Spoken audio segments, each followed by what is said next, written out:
Welcome to Low-Key PD. In this video, we're going to explore how to add headers and footers into your Google Docs. So let's say you've got your Google Doc and you want to add a header or a footer or both. If you go to the Insert menu, near the bottom you'll find headers and footers. So let's say we want to add a header to our Google Doc. And we have the header space, it's defined for us. Header text, just so we know it's there. If you want, you can have a different header on the first page than you have for the rest of the document.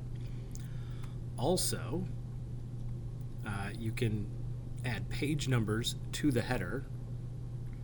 All right, so let's say I want them in the header, show on the first page, start at page 1, yeah, sure.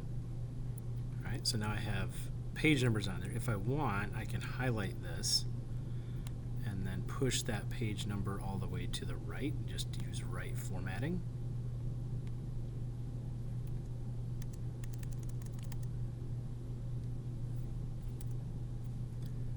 Maybe create some space there. All right, so here I have my first page header.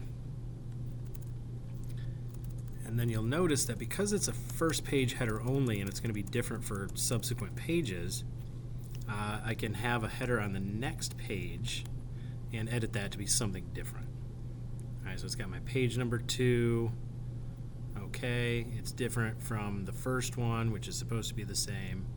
All right, so you can add headers and footers. You can format the text inside the header if you want.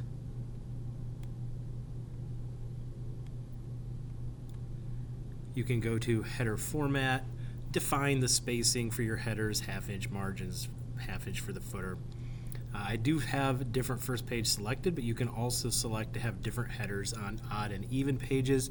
Frequently you'll see this in books. The name of the book will be on one side, the specific chapter or section that you're in will be on the other side. And so you can add headers and footers to your Google Docs in order to give it a nice little touch, and that is how you can do that.